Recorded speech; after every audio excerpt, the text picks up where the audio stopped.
Estado en Estados Unidos, porque en Washington no hay ninguna embajada de Estados Unidos. Ese es un viejo chiste que suelen repetir mucho los líderes latinoamericanos, pero que es todavía muy actual. En las últimas décadas lo han comprobado algunos países árabes y ahora en los últimos meses Ucrania también.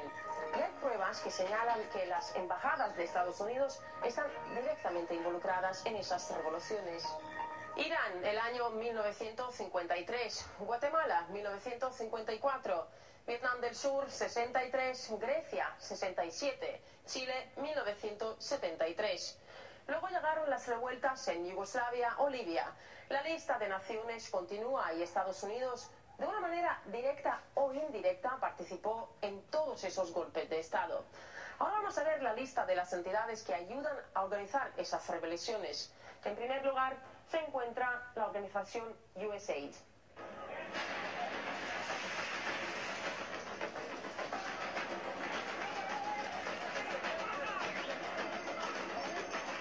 Con la participación activa de la misión de la USAID se llevó a cabo la preparación del golpe de Estado en Honduras en junio del 2009. Los agentes de la CIA coordinaban y financiaban la actividad de ONGs que estaban a su servicio, se dedicaban a la desinformación sobre el complot comunista de los presidentes Manuel Zelaya y Hugo Chávez. También daban instrucciones y dirigían a los militares hondureños. La culminación de aquella conspiración fue la detención del líder, un esquema que también se aplicó en Haití. Zelaya fue llevado a Costa Rica y le advirtieron que cualquier intento de regresar al país podría terminar con su muerte. Al principio, en la administración de los Estados Unidos, al principio el presidente Obama manifestó su oposición al golpe y su condena al golpe, pero después no pudo evitar irse comprometiendo con el golpismo, con el golpe de Estado por las presiones que tenía en su propio país. Y al final, lo que al principio dudamos, que Estados Unidos estuviera metido en el golpe de Estado, después se terminó comprobando que ellos eran los que estaban promoviendo directamente todo ese proceso de detener los cambios sociales para Honduras. Desde Washington aplaudieron el hecho de haber detenido la deriva hacia regímenes populistas en Honduras. En los medios de comunicación se ocultaba la información acerca de las represalias que llevaban a cabo los radicales del presidente interino Roberto Micheletti contra los seguidores de Zelaya, entre los cuales se encontraban activistas sindicales, miembros de los partidos de izquierda, progresistas y periodistas. Prácticamente todos los empleados de la USAID que habían participado en esas operaciones fueron recompensados y recibieron un ascenso. No hace falta mucho esfuerzo para obtener las pruebas que relacionan a la Agencia para el Desarrollo con la organización de las revoluciones de color y los golpes de Estado en los países del hemisferio occidental. Principalmente se trata de Cuba y de los llamados regímenes populistas de Venezuela, Ecuador, Bolivia y Nicaragua. Si son capaces las fuerzas más reaccionarias de los Estados Unidos de organizar y ejecutar golpes en la cara del presidente, ahora ya no digamos, cuando el tiempo va pasando, va transcurriendo, estas fuerzas pues, van logrando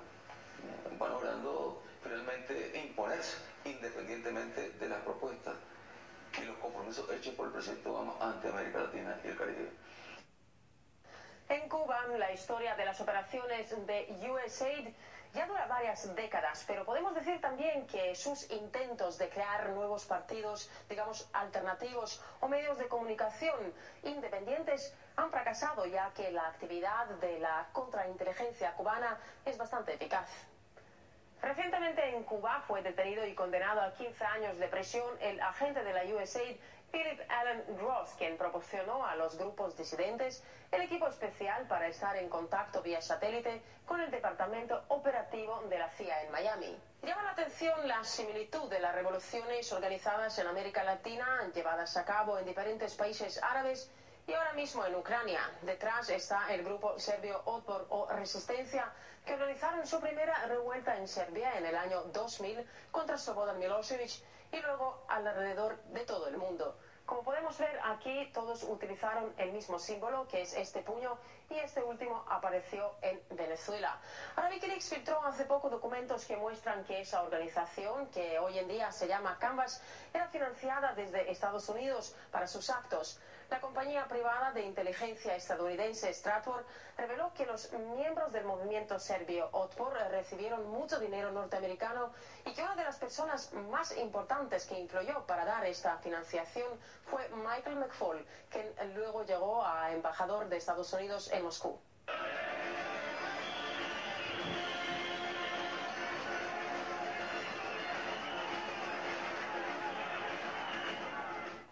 Fue patrocinado por diferentes ONGs americanas, como por ejemplo Freedom House o la Fundación Sociedad Abierta de George Soros. A través de ellas estaban conectados con la USAID y el Departamento de Estado. Stratfor confirma que, como los líderes de Canvas eran los mismos de Otpor, el dinero hoy en día proviene de las mismas fuentes norteamericanas. Y los miembros de esa organización están lejos de ser revolucionarios o luchadores por los derechos humanos. Hablando con periodistas franceses, el grupo serbio declaró que creó un negocio privado, una compañía de revueltas para exportar, pero que la registraron como una ONG para no pagar impuestos en Serbia. El jefe de la entidad, Srđan Popović, dice que la revolución es la marca más famosa del país y que ha inspirado a gente alrededor del planeta. En Guatemala, Venezuela, diferentes naciones europeas, africanas y árabes. Popović asegura que la receta para una revolución es fácil y que puede derrocar a cualquier gobierno. Lo que se necesita es la gente joven, ya que el régimen no les puede incluir. No tienen hijos, no tienen trabajo o propiedades, es decir, no tienen nada que perder. La estrategia, sin embargo, tiene sus propias particularidades. Por ejemplo, proponen poner en las primeras filas de las manifestaciones a chicas jóvenes guapas vestidas de blanco. Si la policía empieza a golpear, habrá sangre. La sangre en las prendas blancas logra imágenes impresionantes que luego seguro darán la vuelta alrededor del mundo. Y así el régimen ya queda desacreditado.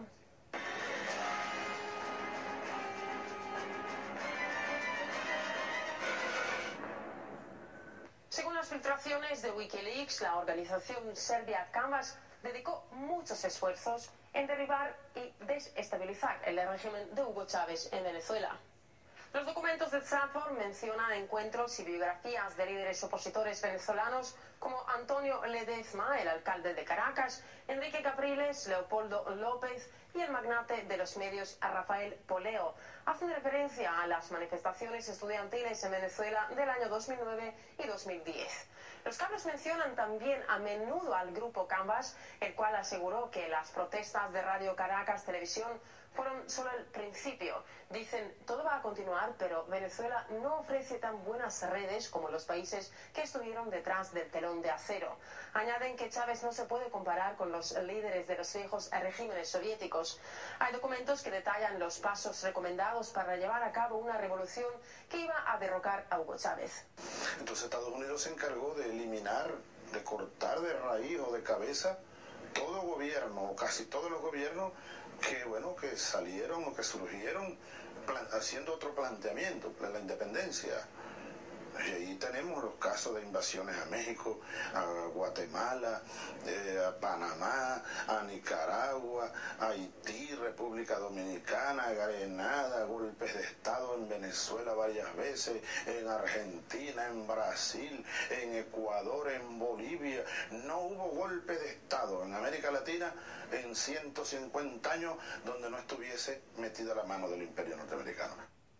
Canvas explica que para Venezuela tiene 3 campañas planeadas. La primera, la unificación de la oposición. Una campaña para los comicios de septiembre y una denominada Sal y Vota. Refiriéndose al año 2010, los activistas dicen, este año reforzamos definitivamente nuestra actividad en Venezuela. Añaden que las redes de Estados Unidos están también involucradas. Los documentos también contienen información sobre el ejército venezolano y las fuerzas aéreas y navales, incluyendo números, equipamiento y un análisis. En Venezuela, las actividades de la USAID no tienen ninguna base legal, no existe ningún acuerdo intergubernamental. Sin embargo, desde el año 2002, tras el fracaso del golpe de Estado de abril, el personal de la agencia se movilizó con el apoyo de la embajada norteamericana y se mostró más activo. Primero abrieron una oficina en Caracas para desarrollar una iniciativa para la transición. USAID ha financiado la actividad de 700 organizaciones no gubernamentales y de proyectos políticos. Los activistas de la oposición recibieron como mínimo 70 millones de dólares a través de distintos fondos. Este dinero estaba destinado al apoyo de los candidatos antichavistas a lo largo de sus campañas electorales, la intensificación de la crisis política, la movilización de la sociedad civil y la formación de un nuevo liderazgo democrático.